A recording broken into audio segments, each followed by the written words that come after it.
Hello everyone, welcome back to the YouTube channel Tanisha teach. आज हम class 6 का book curiosity science का chapter number 10 पढ़ेंगे, जो है living creature exploring their characteristic. कि लिविंग चीज़ें जो जिंदा है, आपको जैसे आपने पढ़ा होगा ना, नॉन लिविंग और लिविंग चीज़ें जो अपनी डेली लाइफ की एक्टिविटी परफॉर्म कर पा रही हैं, और नॉन लिविंग वो होती हैं जो कि अपनी डेली लाइफ की एक्टिविटी परफॉर्म नहीं कर पा रहे हैं, ना ही उनमें कोई ऐसा सिम्टम होता है जो कि लिविंग में देखा जाता है, उन्हें हम नॉन लिविंग कहते हैं। तो आज हम उसी के बारे में पढ़ेंगे कि आप कैसे कैसे क्लासीफाई कर सकते हैं कि क्या चीज़ लिविंग है और क्या चीज़ नॉन लिविंग है। तो सबसे पहले हम स्टार्ट करते हैं। Avadhi and Ayush go for a morning walk with their parents. Avadhi notice some shells and try to pick them up. Her mother advises her not to do so and explain that the shell could be home to living snail and this actually a part of the body. आपने देखा होगा snail को, snail के ऊपर ना एक shell होता है जिससे वो अपने आप को बचाता है, एक कवरिंग कहते हैं। इसी के अंदर वो छुपता है जब उसे लगता है कि सामने प्रेडेटर है, इसी शेल के अंदर वो छुपता है, ताकि उसको, या ऊपर से तो टफ होता है ये शेल, अगर प्रेडेटर को ये शेल टफ लगेगा तो उसे लगेगा कि इसके अंदर कुछ नहीं है, बट उस शेल के अंदर स्नेल होता है, ये इसका प्रोटेक्शन की तरह काम करता है, जो ऊपर का शेल होता है। तो उन्होंने, उसकी मदर ने कहा कि इनको मत छुओ, क्योंकि हो सकता है ये जो शेल है किसी का घर भी हो, क्योंकि इसके अंदर स्नेल रहता है। Avadhi and Ayush wondered how the shell that is not even moving could have been a living being inside, because क्योंकि वो प्रोटेक्शन के लिए ना, उनको ऐसा लगा कि ऐसे कैसे हो सकता है कि कोई चीज़ चल नहीं रही है और उसके अंदर एक लिविंग चीज़ रह रही है। प्रोटेक्शन के लिए, अब हम घर में रहते हैं, घर हमारे प्रोटेक्शन के लिए, तो घर थोड़ी मूव करता है, हम लोग मूव करते हैं, हम घर से बाहर जाते हैं, आपकी बिल्डिंग थोड़ी मूव करती है। तो उसी तरह से शेल जो है वो मूव नहीं करता, उसके अंदर जो स्नेल होता है वो मूव करता है, शेल उसका प्रोटेक्शन की तरह काम करता है। Avadhi and Ayush share this incident with their friends. They approach the teacher to understand how a shell which is not even moving could be a part of body in a living snail. The teacher initiate a discussion in class on living and non-living. उसके बाद teacher ने living और non living के बारे में class में discuss किया। यहाँ पे एक एक्टिविटी दिया, आपको क्या करना है, आपको नोटिस करनी है चीज़ें, और वो उन चीज़ों को यहाँ पे लिखना है रैंडमली, और उसके बाद आपको ये देखना है कि वो लिविंग है कि नॉन लिविंग है। उसके बाद रीज़न कि आपने उसे लिविंग कैसे कंसिडर किया और नॉन लिविंग कैसे कंसिडर किया। जैसे एक पेंसिल नोटिस करी गई, तो पेंसिल ना सांस ले रही है, ना खा रही है, ना अपनी डेली लाइफ की एक्टिविटी परफॉर्म कर रही है, पेंसिल हम पे डिपेंडेड है। मैं अगर पेंसिल पकड़ूंगी तो ही वो लिख पाएगी, वरना नहीं लिख पाएगी, तो वो क्या हुई, नॉन लिविंग। पिजन एक लिविंग चीज़ है, वो अपनी डेली लाइफ की एक्टिविटी परफॉर्म कर पा रही है, और बाकी ये कार भी नॉन लिविंग है। उसके बाद नेक्स्ट टॉपिक है what sets the living apart from the non living, कि किस चीज़ के बेसिस पे हम लिविंग और नॉन लिविंग को डिफ्रेंशिएट कर पा रहे हैं। Identified movement as one of the similarity among living being, मतलब कि मूवमेंट लिविंग बीइंग की सबसे बड़ी और सबसे पहली सिमिलैरिटी है, कि जितने लोग जीवित होते हैं, जो लिविंग होते हैं, वो मूव कर पाते हैं, नॉन लिविंग मूव नहीं करते। उसी के साथ हम नेक्स्ट पेज पे चलते हैं, जो कि कहता है task that you can't do but a car can not. You are a wonderful example of a living being. जैसे ह्यूमंस, हम लिविंग बीइंग हैं, हम अपनी डेली लाइफ की एक्टिविटी परफॉर्म कर सकते हैं। आप सुबह उठते हैं, स्कूल जाते हैं, ब्रश करते हैं, खाना खाते हैं, फिर घर आते हैं, तो ये सब मूवमेंट ही हुई ना। हमारे पास हम लोग इतने कैपेबल है कि हम अपनी डेली लाइफ की एक्टिविटीज़ परफॉर्म कर पा रहे हैं, जो कि हमें लिविंग बनाता है। Whenever you attempt to group things around you as living and non-living, you can compare them with yourself, कि क्या वो मूव कर पा रहे हैं, क्या वो हमारी तरह सोच पा रहे हैं, क्या वो हमारी तरह काम कर पा रहे हैं, उनकी बॉडी में फंक्शंस क्या हैं। इसी के बेसिस पे हम क्लासीफाई करते हैं नॉन लिविंग और लिविंग को। अब सबसे पहले पार्ट यहाँ पे बोला गया है कि मूवमेंट करना, तो हम मूवमेंट के बारे में पढ़ते हैं। Can we consider movement as one of the characteristic to differentiate between the living and non living? बिल्कुल, बट हम हर जगह ये नहीं बोल सकते। List 5 thing around you that can move on their own, जिन्हें हमें चलाने की जरूरत नहीं है, वो खुद चल सकते हैं। Do you think that all 5 thing that can be listed considered as living just because they can move? वही मैंने आपसे कहा कि जरूरी नहीं है जो मूवमेंट कर रही है वो जिंदा हो। कार भी तो मूवमेंट करती है, इसका मतलब ये थोड़ी है कि वो लिविंग है, उसको एक लिविंग चला रहा है। उसी के साथ even though plant do not move from the place to place, they show certain type of movement like opening of flower is one of the example of movement in plants. Another example of movement in plant is seen in insectivorous plant are dependent on insect for their nutrition. Drosera is one of the example of an insectivorous plant. Drosera is featured with saucer shaped leaf having many hair like projection of unequal length with sticky ends. ये Drosera है, ये एक insectivorous plant है. Insectivorous plants वो होते हैं, मैंने आपको पहले भी बताया हुआ है, जो प्लांट्स इंसेक्ट्स को खाते हैं. इंसेक्ट्स ये क्या होता है ना, बहुत ज़्यादा स्मेली होते हैं, इनमें नेक्टर भरा हुआ होता है और बहुत कलरफुल होते हैं. तो इंसेक्ट्स इन्हें देख के अट्रैक्ट होते हैं और इनके पास आते हैं, और उसी के जैसे ही वो आते हैं तो ये देख रहे हो आप सरफेस, इसी सरफेस पे वो इंसेक्ट आता है और ये फिर ये फ्लावर बंद हो जाता है. तो इंसेक्टिवोरस वो अपने न्यूट्रिशन के लिए इंसेक्ट्स पे डिपेंडेंट है. यही कहना चाह रहा है. ये एग्जाम्पल आप याद रखिएगा. ड्रोसेरा एक इंसेक्टिवोरस प्लांट है. Whenever an insect enter in the saucer hair move inward and trap the insect with the sticky ends. ये जो hairs है ना और इनकी जो ends है ये sticky होते हैं, तो जैसे इंसेक्ट आता है यहाँ पे तो ये मुड़ जाते हैं, फोल्ड हो जाते हैं एकदम, तो इंसेक्ट बाहर नहीं निकल पाता और फिर ये जो ड्रोसेरा है उसे इनगल्फ कर लेता है. Try to observe the mechanism of movement in insectivorous plants. Climber also wind themselves around any object placed close to them. That mean even though plants do not move from one place to place, but they show movement. इसका मतलब ये होता है कि plant एक जगह से दूसरी जगह नहीं जा रहे. अब मैंने कहीं एक पौधा लगाया, वो पौधा उठ के कहीं और तो चला नहीं जाएगा, मैंने उसे वहीं लगाया तो वो वहीं बड़ा होगा. तो वहीं यहाँ पे कहा जा रहा है कि वो मूवमेंट इस तरह हमारे जैसी मूवमेंट शो नहीं करते, बट वो ऐसी मूवमेंट शो करते कि हमें पता लगता है कि हाँ ये लिविंग है. जैसे कि फ्लावर आना, लीफ आना. मैंने एक प्लांट लगाया था, उसमें 2-4 लीफ थी, थोड़े टाइम के बाद वो लीफ ज़्यादा हो जाएंगी, उसमें फूल आ जाएंगे, हो सकता है फल भी आए. तो वो उस तरह, तो प्लांट इस तरह की मूवमेंट शो करते हैं. उसके बाद नेक्स्ट पेज पे, wear the dress that you use to wear 4 years ago. नहीं, आप क्या वो कपड़े पहन सकते जो आप 4 साल पहले पहनते थे? नहीं, क्योंकि अब आपकी ग्रोथ हो गई है. अब मतलब कि अब आपको बड़े साइज के कपड़े आते हैं, वो छोटे कपड़े तो नहीं आते होंगे ना. तो no, because you have become larger in size. This is due to growth in our body. अब आप वो कपड़े नहीं पहन सकते क्योंकि आपकी बॉडी ग्रो कर गई है, आपका साइज बढ़ गया है. अब आप दूसरे साइज के कपड़े पहनते हैं, बच्चों के कपड़े आप नहीं पहन सकते. Plants and other living being also grow. उसी के साथ जो प्लांट्स और लिविंग बीइंग है वो भी ग्रो करते हैं. जो living being need food nutrition for their growth and development. कि सबको ग्रोथ और डेवलपमेंट के लिए न्यूट्रिशन चाहिए. अगर आपकी बॉडी में न्यूट्रिशन अच्छे से नहीं होगा तो आप डेफिशिएंट रहेंगे. और मैंने आपको पहले पढ़ाया था कि डेफिशिएंसी से भी बहुत सारी बीमारियां होती हैं. तो उसी न्यूट्रिएंट जब आपकी बॉडी न्यूट्रिएंट से फुलफिल हो जाएगी तो वो ग्रोथ और डेवलपमेंट आगे फॉलो अप होता है. उसी के साथ आपको बोला है, list any 5 living being that require food to grow. Now think of a process which we can't live, कि जिसके बिना हम रह नहीं सकते. Count the number of breath you take per minute. 70. सबके अलग अलग होती है, बट हार्ट हमारा 72 टाइम बीट करता है 1 मिनट में. अब normal walk after a run and after a few dance step. अब आपको क्या करना है, पहले आपको अपनी ब्रेथ नोटिस करनी है, फिर एक वॉक के बाद, फिर जब आप दौड़ के आओगे तब आपको ब्रेथ नोटिस करनी है, तब बढ़ी हुई मिलेगी आपको. और कुछ डांस स्टेप्स करने के बाद तब भी बढ़ी हुई. जब हम कोई एक्टिविटी कर रहे होते हैं जिसमें बहुत ज़्यादा ऑक्सीजन चाहिए, हमारी बॉडी को मूव करने के लिए बहुत ज़्यादा ऑक्सीजन चाहिए, तो हम बहुत जल्दी सांस लेते हैं, तो डेफिनेटली हमारा ब्रेथ काउंट बढ़ जाएगा. Do you notice that the process of breathing in animal like dog, cat, cow, buffalo. बिल्कुल, ये लोग भी तो सांस लेते ही हैं, बिल्ली और डॉग, बफेलो, काउ. आपने नोटिस किया होगा. In the process of breathing, when we inhale, the air moves from outside to inside of our body. When we breathe out, the air moves from inside our body to outside. Breathing is a process called respiration. Respiration, सांस लेना जो बोलते हैं हम लोग, वही ये process है. इसमें क्या होता है कि हम अंदर से बाहर से अंदर लेते हैं. क्या बाहर से अंदर हम ऑक्सीजन लेते हैं और अपनी बॉडी से हम कार्बन डाइऑक्साइड छोड़ते हैं सराउंडिंग में. उसी प्रोसेस को रेस्पिरेशन कहा गया है. Do all plants also respire, कि सारे प्लांट रिस्पायर करते हैं. There are tiny pores called stomata on the surface of leaf. Leaf की सरफेस पे छोटे छोटे पोर्स होते हैं जिन्हें हम स्टोमेटा कहते हैं.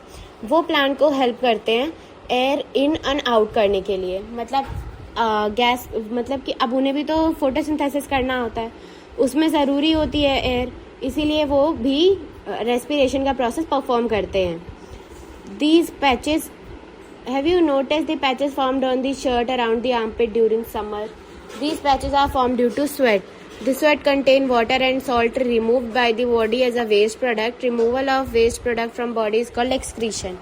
हमारी बॉडी से वेस्ट प्रोडक्ट का बाहर निकलने के प्रोसेस को हम एक्सक्रीशन कहते हैं. अब एक्सक्रीशन ज़रूरी नहीं है कि आप वॉशरूम गए तो वहीं होगा, नहीं. एक्सक्रीशन हमारी बॉडी करती रहती है एज़ पर दी टाइम. जैसे कि हमें पसीना आता है, वो भी एक तरह का एक्सक्रीशन ही है. वाटर के साथ जो हमारी बॉडी के सॉल्ट होते हैं जो कि यूज़ नहीं हो रहे होते, उन्हें बाहर निकाल दिया जाता है, वही एक स्वेट बनते हैं. जैसे यहाँ पे लिखा हुआ है, sweat contain water and salt remove by the body as a waste product. उसके बाद urine is also formed as a mixture of excretion. Urine भी एक एक्सक्रीशन का टाइप है. हम स्टूल पास करते हैं, वो भी एक एक्सक्रीशन ही है. उसके बाद हम आगे चलते हैं. You may notice that plant excrete excess water and mineral in form of small droplet and leave. आपने देखा होगा कि जो प्लांट्स है ना, वो भी एक्सक्रीशन का प्रोसेस परफॉर्म करते हैं.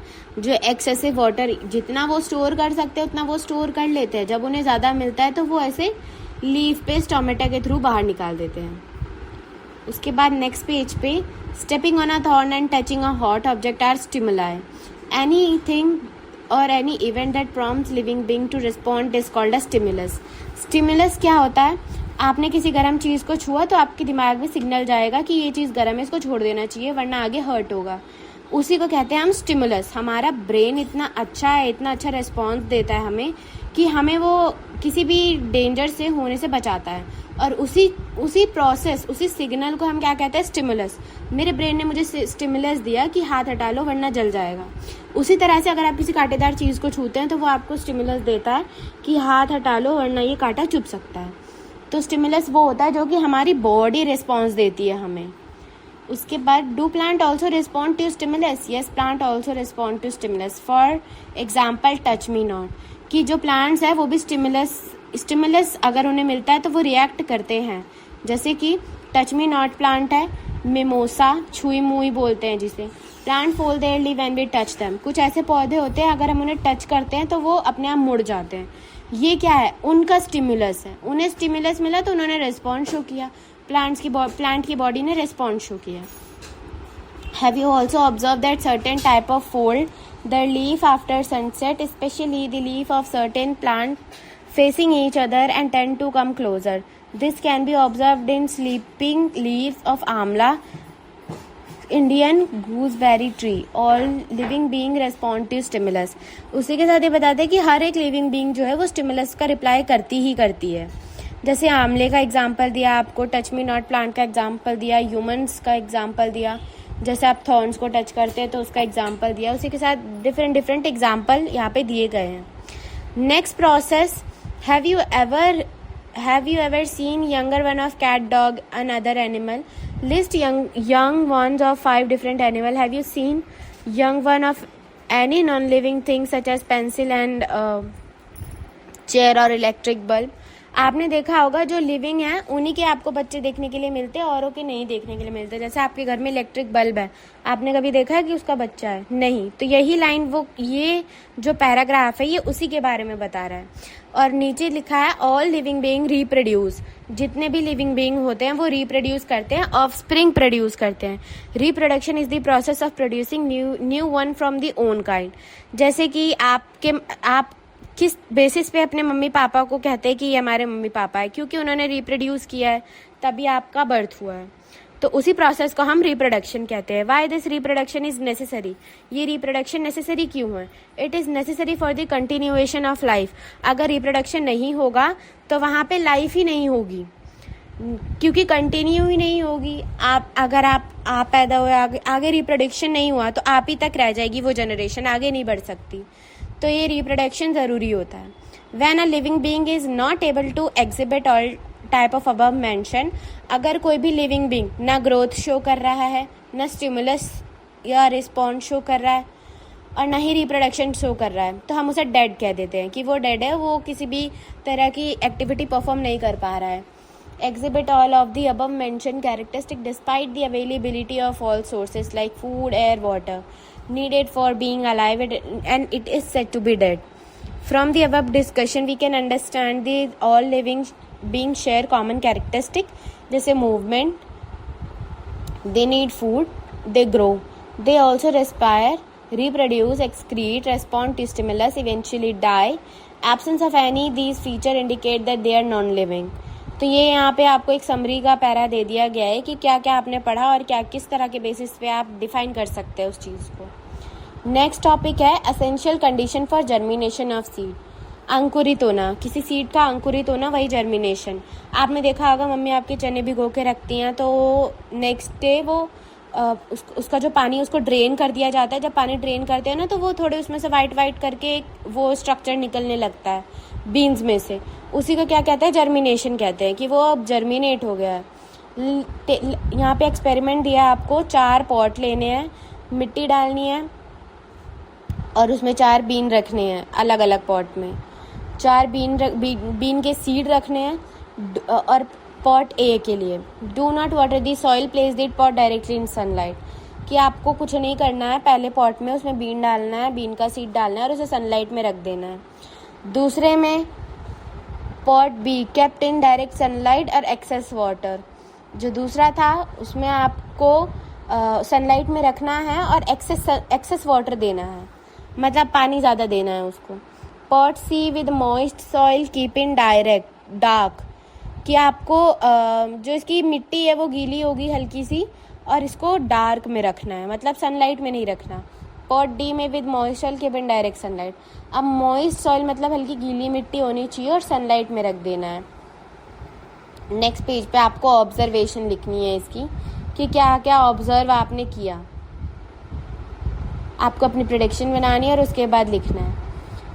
तो नेक्स्ट पेज पे ये एक्टिविटी आप परफॉर्म करके देखना, बहुत इंटरेस्टिंग होगी कि जो जिसमें एक्सेस वाटर होगा उसका जो है जर्मिनेशन वो हो जाएगा, जिसको आपने डार्क में रखा है उसमें नहीं होगा क्योंकि सनलाइट ज़रूरी होती है जर्मिनेशन के लिए।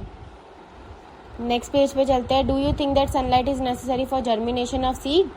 Do the seed in all pot receive air, water, sunlight? Is there any pot in which air is not available to the seed? So why it is not available? आपको अपने observation को अपने prediction के साथ match करनी है। Which of the following is essential for the seed germination of air, water, sunlight? Compare the availability condition in each pot. Germination of bean seed require the right amount of air and right amount of water.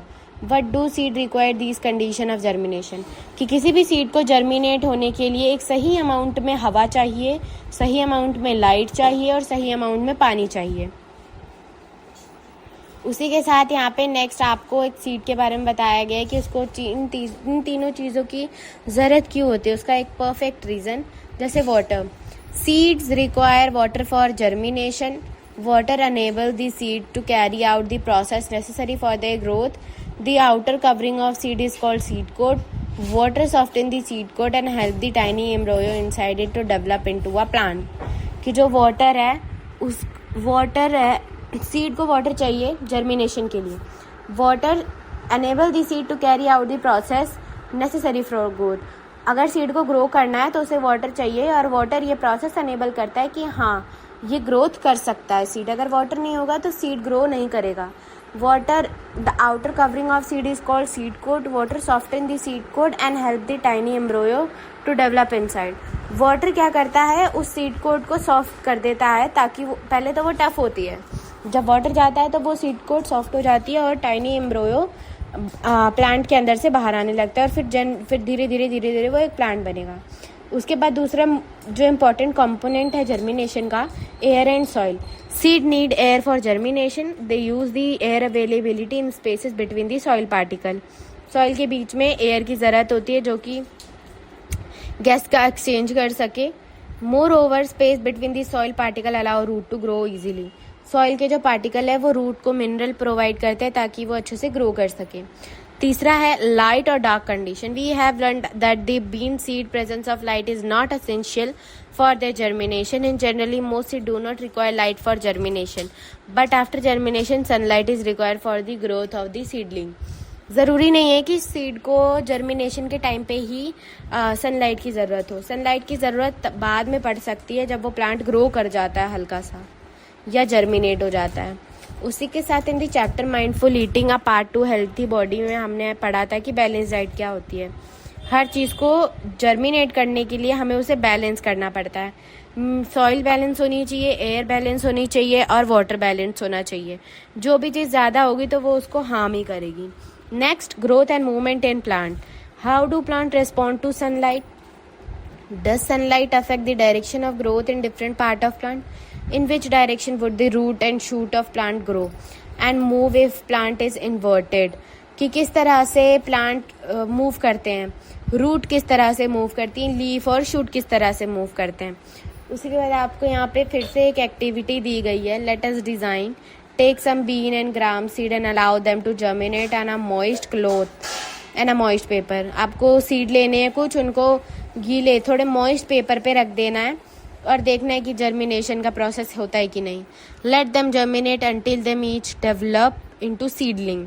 उन्हें germinate होने देना है तब तक जब तक देखा जाए कि वो हल्का सा उसमें शूट आई है कि नहीं। इनको आपको ABC 3 टम्बलर में रखना है, एक बीकर और टम्बलर में।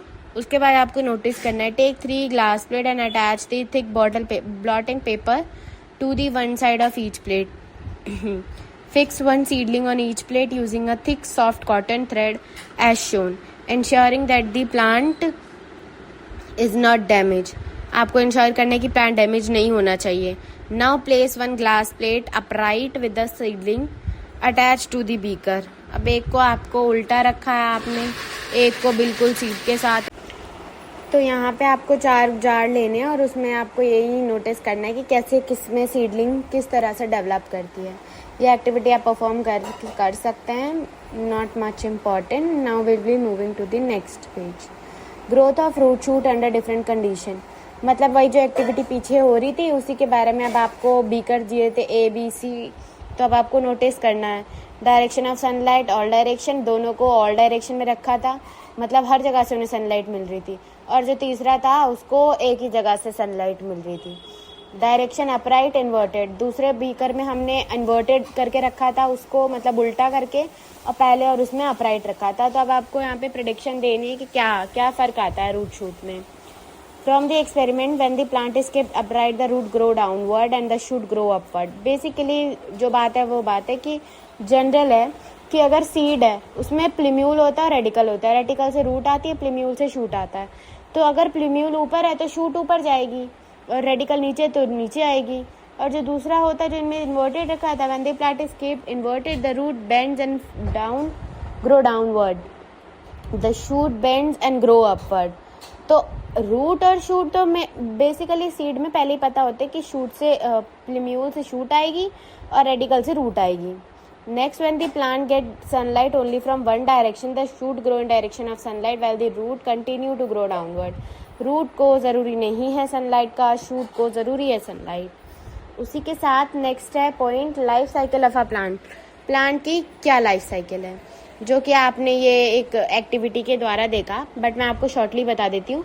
अ seed grow into a young plant mature to produce flower and fruit. एक सीड है वो ग्रो होता है, प्लांट बनता है। प्लांट के बाद जब वो मैच्योर हो जाता है तो उसमें फूल और फल आते हैं। The fruit in case of a pot contain seed which give rise to new generation of bean plant.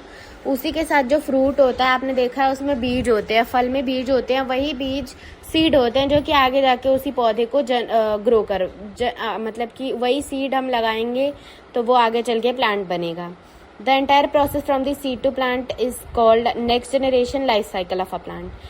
Seed से लेके प्लांट तक के बनने का जो जर्नी होता है उसे ही लाइफ साइकिल कहा जाता है। When a plant stops growing, all the activity of life gradually comes to an end, even after availability of all necessary condition. The plant is considered dead. जो प्लांट है वो dead हो जाता है जब उसकी सारी एक्टिविटीज रुक जाती हैं। जैसे यहाँ पे आपको एक चार्ट दिया हुआ है, इसके थ्रू हम समझते हैं कि लाइफ साइकिल क्या है। सबसे पहले एक सीड है, सीड को हमने प्लांट किया, रूट इसकी जर्मिनेट हो रही हैं। तीसरा अपीयरेंस ऑफ लीफ, जब ये सीड जर्मिनेट हो जाएगा तो लीव्स आएंगी, लीव्स के बाद फ्लावर्स आएंगे, फ्लावर्स के बाद फ्रूट आएगा जब वो मैच्योर हो जाएगा, और उसके बाद एक टाइम के बाद वो डेड हो जाता है। अब इस ये जो पॉड है, मान लो मटर का पौधा उगाया है, तो अब मटर के अंदर बीज होंगे। चलो मान लो मटर नहीं है, सेब ही है, तो मैंने उसका उगाया, तो सेब के अंदर भी बीज होते हैं। उन्हीं सीड से नया बनेगा, उन्हीं सीड्स को हम फिर से जर्मिनेट करवाएंगे, फिर लीफ आएगी, फिर फ्लावर आएंगे, और उसी के साथ फिर फ्रूट आएगा। तो ये होती है प्लांट की लाइफ साइकिल। उसी के साथ ऐसे ही कुछ एनिमल्स की भी लाइफ साइकिल होती है। एनिमल्स की लाइफ साइकिल, जैसे life cycle of a mosquito buzzing around is a common experience for all of us. आपने देखा होगा मच्छर जो होते हैं आसपास भिनभिनाते रहते हैं, तो उसमें ही female mosquito are blood sucking insects that transmit similar diseases like malaria, dengue and chikungunya. जिसमें जो फीमेल मॉस्किटो होती हैं वो ही डिजीज़ फैलाती हैं, मेल्स नहीं फीमेल्स। जैसे कि मलेरिया भी वही, चिकनगुनिया, डेंगू, ये सब भी उन्हीं के द्वारा होता है। तो कैंपेन करे हुए हैं कि हमें उन मॉस्किटो से बचना कैसे है। हमारे आसपास कहीं ठहरा हुआ पानी नहीं होना चाहिए जहाँ पे वो अपने अंडे छोड़ सकें। Conduct a safety audit in a school, उसी के लिए बोला है कि आप इसके लिए थोड़ा अवेयरनेस दीजिए लोगों को कि हमें कैसे बचना चाहिए उससे। They are larva and pupa, two distinct life stages of developing mosquito. Mosquito की 2 स्टेज होती है, एक लार्वा होती है और एक प्यूपा होती है। In case you can observe larva and pupae, report to your teacher, discuss with the teacher and classmate about the necessary measure one can take to prevent breeding of mosquito। आपको mosquitoes की जो breeding है उसको रोकने के लिए क्या करना चाहिए। Mosquito larva and pupa observed in the water bodies repeatedly come to the water surface. वो पानी में ही रहते हैं और पानी से फिर सरफेस पे आते हैं। उसी के बाद कुछ टाइम बाद उन्हें पानी भी मिलता मतलब कि वाटर में रहता है larva. Require air to respire, they move to surface of water of air, फिर वो सरफेस पे आ जाते हैं। सरफेस के बाद वो आगे चल के ग्रो करने लगता है। उसी के साथ यहाँ पे एक एक्टिविटी दी हुई है, let us analyse how will you decide the stage larva और pupa comes immediately after the egg stage. Suppose अब आपको एक्टिविटी दी हुई है स्टेप 1, 2, 3, 4, 5 में आपको एक कंटेनर में मॉस्किटो का लार्वा लेना है। तो यहाँ पे 5 स्टेप दिए हुए हैं। I have a water container with the mosquito larva. I will separate 4 to 5 larva and prepare into 2 same separate container with same water. उसके बाद एक्टिविटी नोटिस करने की कैसे कैसे कौन सी चीज़ कब डेवलप होती है।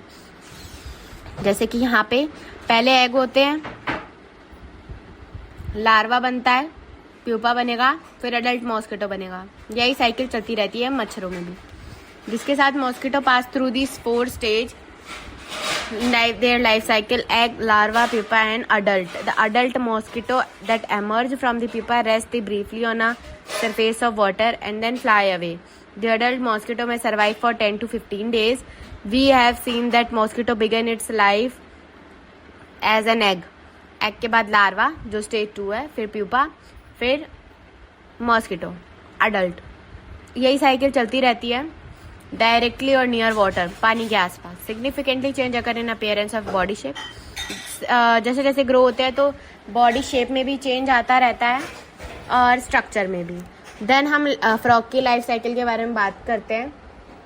You may notice a white jelly like substance on surface of water toward the edge of pond. This may be also attach to plant growing on around the water. The jelly-like substance is actually a cluster of egg of a frog and it's known as spawn. कभी आपने देखा होगा कि एक jelly like substance आपको दिखता होगा पेड़ पौधों के पास, तो पानी के आसपास, तो वो स्पॉन होता है।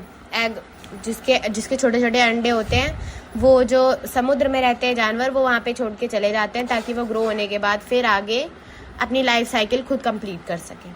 जैसे कि फ्रॉग की जो लाइफ साइकिल है वो क्या है, 4 स्टेज हैं उसकी। पहला एग की स्टेज है which progress to the embryo, then tadpole consisting of early stage of tail and no leg, the late stage with hind leg and the froglet stage and the adult frog stage.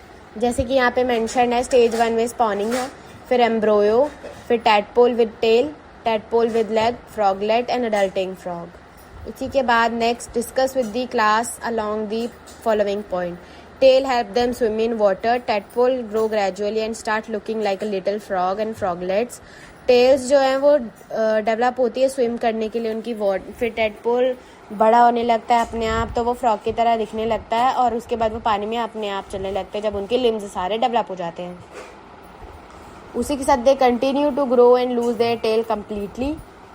अब उन्हें पानी में नहीं चलना ना, अब उन्हें वो दोनों तरह चलते हैं, वो टेरेस्ट्रियल होते हैं, मतलब पानी में भी रह सकते हैं, लैंड पे भी रह सकते हैं। तो पहले वो होते हैं तो उनके पूरे अच्छी तरह से लिम्स डेवलप नहीं होते, तो उनको उनकी जो स्टेज होती है फ्रॉगलेट जिसमें टेल होती है, मूव करने के लिए टेल चाहिए, और उसके बाद वो टेल गायब हो जाती है क्योंकि अब लिम डेवलप हो गए हैं तो वो मूव कर सकते हैं। Plant and animal are a part of living world, they go through various changes to their course of life. Tiny plant grow and develop into a big tree. We have also learned that how animal grow and change from young one to adult. This journey vary for each animal, making it unique and special. We have seen people changing the insect tadpole change to frog. Such changes are important in plant animal to survive and maintain continuity. By nurturing and preserving their home, we contribute to the flourishing living world. तो इसी तरह से हमारा जो ये संसार है चलते आ रहा है रिप्रोडक्शन के थ्रू। तो हमने सब मतलब ये सारे चैप्टर और इसके पॉइंट कवर कर लिए जो कि इम्पॉर्टेंट थे। अब हम नेक्स्ट वीडियो में इसका जो इसी बुक का जो नेक्स्ट चैप्टर है, चैप्टर नंबर 11, उसे पढ़ेंगे। Till then, thank you, bye bye. Do like, share, subscribe this YouTube channel and also comment below down. Thanks for watching.